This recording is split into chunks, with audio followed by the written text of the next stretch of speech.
side a box of Pro V1s because I made that stupid bet yesterday where I said that the Arizonas would win and they couldn't get close. Tony, it does feel different, except you and I know better. I mean, for people who just get caught up in the hype of the moment, which is 90% of the people who talk about these things, they're going to declare it over. You and I have covered these things. We've seen these things. The venue changes. It goes for 3 games now to Arizona. It is not as raucous in Arizona as it is in Philly. It just isn't. It's not the home field advantage there that it is in Philly. But I'm not going to just say it's over yet. If it goes 3-0, it's over. So it feels bad if you're Arizona, but let's see what happens in game 3. It's a 2-3-2. They got 3 games in Arizona if they can win one. Let me just please sit here and say I believe I had that, and I'm going to enjoy the golf balls. But don't give me golf balls you've got. Go out and get a new box of Pro Vs and imprint on them, if found, return to Michael Wilbon. Oh, no. That's what I want. I don't want people thinking ball. I was that wayward. Yeah, that's what I want. Let me go to this. I sat here yesterday and I said to you, the Phillies lineup 1 through 8, they can all hit it out 1 through 8. But if you want to just go 1 and 2, Schwarber and Turner, that's fine. And don't please, and I know you wouldn't do this, please don't tell me, well, Schwarber bats under 200. So what? That doesn't matter. He's a game wrecker. It is devastating when he hits home runs. Look what it has done to the Arizona pitchers. Presumably their best 2 starters have now allowed 6 home runs in fewer than 11 innings. I mean, I don't really see this changing, but I'll give you the fact that it goes to Arizona. But I'll also tell you this, Mike. Even if they win 3 in Arizona, now it comes back to Philadelphia. Yeah. Phillies don't lose. They are now 6-0 this year against National League teams, 5-0 last year against National League teams, and they've out-homered those teams 35-9. Tony, I'll only say this. You and I have covered series where red-hot teams bashing the ball out of the ballpark get shut down it can once, change. And the whole thing can change with great pitching in October. That's why October baseball is different and special. By the way, I'm not saying it's going to happen. I'm just saying, can we just watch game 3? Mike, let's just watch. Mike, 1, 2, 3 in the lineup. Yeah. Schwarber, Turner, Harper. Ooh. They have 10 home runs in 8 playoff games. They're killing it. My man Schwarber. I will never root against Kyle Schwarber, as you know. The ALCS resumes tonight in Arlington, Texas. Max Scherzer, your boy, will be on the mound for the Rangers after a shoulder strain sidelined him for the last month of the season. Even when healthy, Scherzer's been up and down this season. Tony, do you expect Max Scherzer to be Max Scherzer, warrior god, tonight? Yeah. I love him. I absolutely love Max Scherzer. And I do expect Scherzer to be Scherzer in this sense. It's either going to be 3 home runs in the first inning, or maybe he'll go 5 and only allow 3 or 4 hits, something like that. He's had these wild swings all year. He had them last year as well. I'm pretty sure the last game he started for Texas, he went 5 1/3 scoreless. But the game before that, which I believe was against Houston, he allowed 7 earned runs in 3 innings. Mike, he's going to be on a pitch count. It's probably going to be about 75. The pitches mount up early with him because he goes for strikeouts, and he doesn't want to strike out in 3 pitches. He wants to be precise and show you what an artist he is. If you ask me the truth, I will tell you I think he'll go out fairly early, and I think that there will be runs scored. But I'll also say they're doing this, Mike, not for tonight as much as for the World Series. Can he pitch? What if he has to pitch Game 7 in Houston? This is a test drive, Mike. This is a test drive. Tony, I'm only going to disagree with you as you're the Max Scherzer correspondent on this show. I'm only going to disagree with you to this extent. Pitch count? Huh? Max Scherzer's got there's no reason for him to look ahead. He's not trying to avoid Tommy John. He's Max Scherzer. If he's on, and there's a 50-50 chance he'll be on and spectacular and give up nothing, leave him out there until his arm literally falls off, because that, is what it would take, because he is such a gamer, to get him out of there. If he's on, you let Max Scherzer stay out there until he tells you, Skip, come get me. What are you holding him back for? A pitch count? He's not some 24-year-old who could only make 8 starts a year and do it every 7 days. And that ain't Max Scherzer. Yeah, you're holding him out because you'd like to have him in the World Series. Well, but if Bruce Bochy sends out a pitching coach, it's because he's afraid to go yank Scherzer himself. He should be. Let's move to James Harden, who is AWOL at the moment. He wasn't at the 76ers practice today, hasn't been around the team since Sunday. Harden is said to be in Houston, and he is said to be frustrated at the lack of progress to trade him to the Clippers. Yes, he specifically wants to go to the Clippers. Wilbon, where does this go from here? Nobody who's been around or near the league, certainly not in it, for the last 15 years is surprised to hear that James Harden's in Houston. Nobody's surprised to hear that. Tony, I've been saying since the summer, the Philadelphia 76ers have to trade James Harden, period. You can't have him there. Now, here's what Daryl Morey could be doing by being patient. And Daryl, unlike a lot of GMs, often waits things out. And I'm not going to say he gets lucky. I'm going to say he waits it out and he gets it right. But here's why you will wait it out, perhaps. Because a team that is figuring to be a contender could have an injury early on or just get off to a bad start. And they could say there's about 12 of those teams out west. They all think they're going to be contenders. And they could get off to a bad start and say, my God, we got to do something. We got to shake it up. And they could overpay for James Harden. And Morey could be on the benefiting end of that. But you got to trade him, Tony. You can't have him. No. The Philadelphia players know he quit on them. He quit on them in game 6 and 7. They can say whatever they want to say about practice and him being there and him being a good soldier. No, you, if you're Philly, have to ship James Harden's butt out of town soon. Yeah, no, I agree with that. I mean, I agree they have to make a trade. I'm sure this happens in other sports and other leagues, but it seems to happen in the NBA more. That players not only demand to be traded, but they tell you this is exactly where I want to be traded, like it's some sort of game show. We saw this with Damian Lillard a week and a half, 2 weeks ago. He said he wanted to leave Portland and go to Miami. Now, when he was traded to Milwaukee, he seems perfectly happy. He does. I understand why Harden wants to go to the Clippers. He wants to play with Kawhi Leonard and Paul George. And if that happens, Mike, I got to read you this list. James Harden will be the all-time leader for great players to play with without ever having won a championship ring. Because he has played with Kevin Durant and Kyrie Irving and Chris Paul and Russell Westbrook and Carmelo Anthony and Joel Embiid, and now it'll be Leonard and George. What does that say about Harden? It says he's the cooler. He's the cooler. No, not them. Tony, listen, Harden is just an example of a guy, yes, you can say the modern NBA, and it's just passed Harden by. He can still light you up. We saw those 40-plus point games talented. In the playoffs. And then he goes out there and he has nothing. He had nothing when it mattered. He had nothing in pro sports when it mattered. When you have to help your team win, you're up 3-2 in a series and you got a home game and you quit on your team, and that's what the players around there believe he did. They believe he quit, and I trust in what they say. So you got it. Harden, what are you doing? You have to get him gone. The problem, Tony, is teams don't want him anymore. If you got young players on your team, you don't want Harden. And Harden wants money. Who is going to give Harden 2 or 3 years, multiple years at $40 million per? Why would you do that? It's a problem. Let's take a break. Coming up, Bryce Young has had a rough rookie season. So did Troy Aikman. So we'll ask Troy how he made it through that experience. Man, that was rough. I think Troy was over.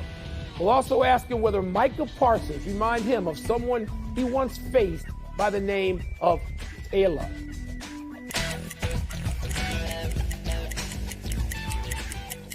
Let's dig into some NFL questions with ESPN Monday Night Football analyst and Hall of Fame quarterback Troy Aikman.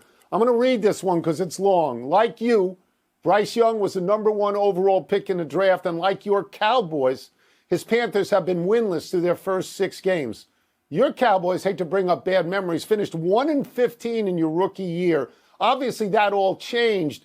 But for Young's benefit, how did you get through that? How tough was that? Well, Tony, I'd say with a lot of help from ice bags because of the way I got beat up during that year. And I'm sure Bryce Young is feeling a lot of that as well. I was 0-11 as the starter. I didn't even win the one game that we won that year.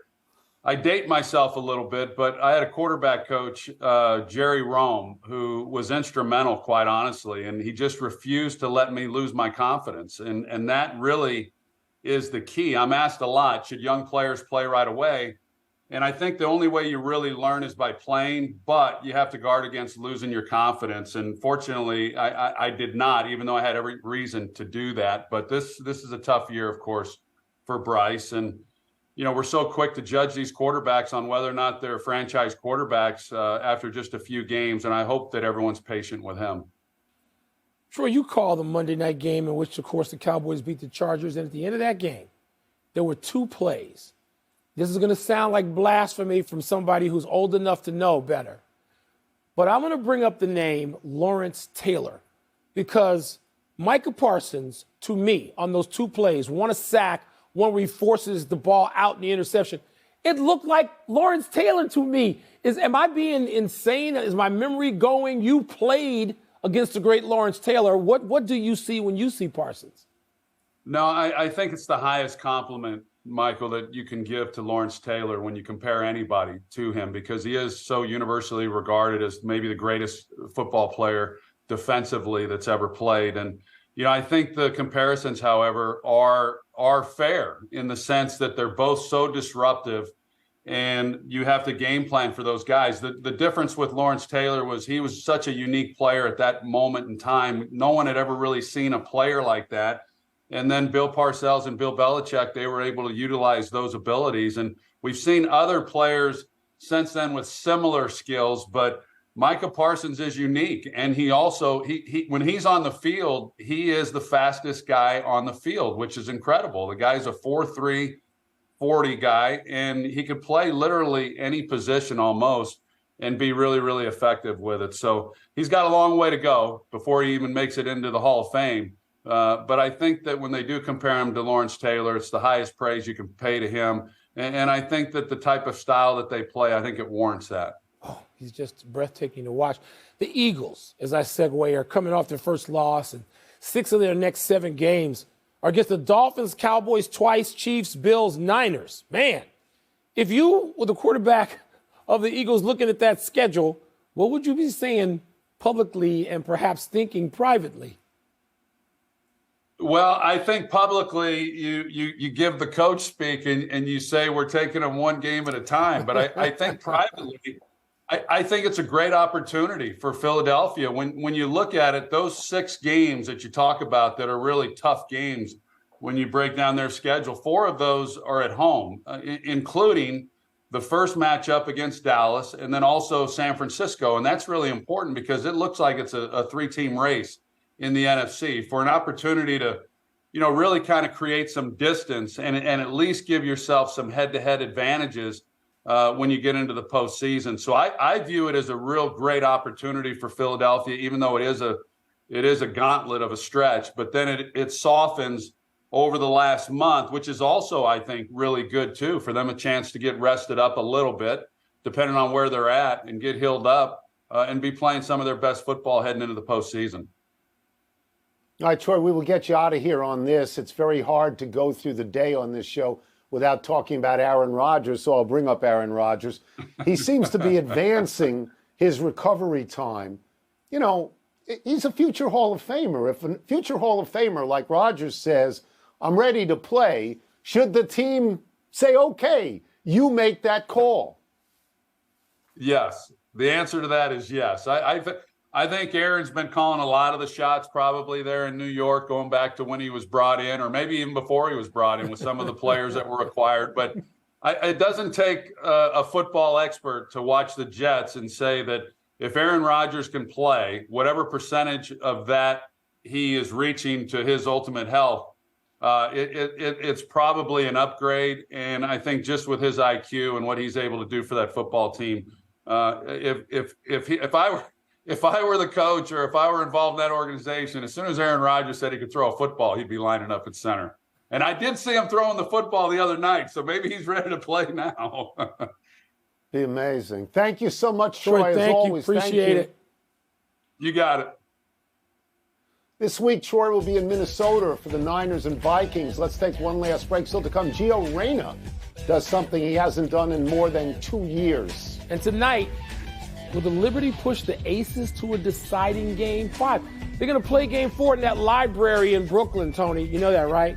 Yeah. Dark, quiet. That's your account. Dark and that's quiet. That's your account. You watch it. Interruption is presented. Happy 67th birthday, Martina Navratilova. Navratilova was already an accomplished tennis player when she defected from Czechoslovakia to the United States in 1975, seeking political asylum. She became a great player after that. She won 18 majors, including 9 Wimbledons and 4 U.S. Opens. Very smart, very outspoken, and she became the great rival to Chris Evert. They played 80 matches. Navratilova won 43. They played in 60 finals. Navratilova won 36. Wow. They played in 14 major finals, and Navratilova won 10, and then they became best friends. Their friendship and their fights against cancer are the subject of a fabulous piece in the Washington Post by Sally Jenkins. You should read it. Tony, if there's anybody I would consider as the GOAT that's not Serena Williams, it wouldn't be Margaret Court, it wouldn't be Steffi Graf, it's Martina Navratilova. And I know it's hard, almost impossible to separate Martina and Chris. I get that because I lived my life loving tennis and loving the both of them and watching them. But I would say Martina. If it's not Serena, it's Martina. That's how I got to figure out the GOAT between those two. Happy anniversary, Tom Brady. On this day 14 years ago, Brady threw an NFL record 5 touchdown passes in 1 quarter in snowy Foxborough as New England buried Tennessee 59-0. In a span of less than 10 minutes in the second quarter, Brady connected with Randy Moss on back-to-back touchdowns, then with Kevin Falk, then twice with Wes Welcome. Brady ended up with 6 touchdown passes as he threw a third one to Moss in New England's first drive of the third quarter before Brian Hoyer came on in relief. Just as a footnote, Mac Jones has 5 touchdown passes so far this season. Oh, one more footnote, Bill Belichick 26-30 since Brady left. One more footnote, a weather footnote. That snow was out there in the middle of October? It's an anniversary? And there was that much snow on the field in October? What's going on? It must be global warming. It's Boston. Gets cold early. Happy trails to more than 2 years without scoring a Team USA goal for Gio Reyna. The soap opera between the Reyna family and United States men's national team coach Greg Berhalter was on pause long enough for 20-year-old Gio Reyna to score 2 goals last night in Nashville in a 4-0 rout of Ghana. Reyna scored the first and last goals, his first USMNT goals since 2021. After the game, Berhalter spoke glowingly of Reyna. Reyna didn't speak at all. Reyna has never publicly spoken about his relationship with Berhalter. In other soccer news, Lionel Messi scored 2 first-half goals to lead Argentina to a 2-0 victory over Peru in World Cup qualifying. It feels like Messi has scored 100 goals lately, and still Inter Miami did not make the MLS playoffs. What happened? Do we think this Reyna-Berhalter thing is over now? I mean, do we think that this puts it to bed? Or is there just going to be more stuff, more leaks, more sources? Huh? I think there's more to it. One omission, the PTI research team has discovered that Lawrence Taylor sacked Troy Aikman 3 times, including the 142nd and final sack of his career. We got to go quick to the big finisher. Good. Colts quarterback Anthony Richardson will have shoulder surgery. He's officially out for the season. Your thoughts? Young and talented, and hate to see him missing his rookie season like this. The NFL extended Roger Goodell's deal 3 years through March of 2027. That makes sense? Ratings are up, profits are up, sure. Adam Silver says the league is considering going back to East versus West at the All-Star game. You on board with that? Stop wasting my time. Get the international versus U.S. game on and stop the other junk. It's a waste of time. Colorado's Cale Makar is the fastest defenseman in NHL history to 250 points. Are you impressed? Yeah, sure. In games, the fastest ever, sure. Last one, will the Liberty push the Aces to a game 5 tonight? I think so, Tony. I think the Liberty win that game in the dark and quiet of that Brooklyn library. I think so. Game 5. It'd be fun to see. Can you take out books there if it's a library? We're out of time. Real quiet and dark. Try to do better the next time. I'm Tony Kornheiser. I'm Mike Wilbon. Same time tomorrow, Knuckleheads. You can get the PTI podcast on the ESPN app or Apple Podcasts. And now to the Sports Center.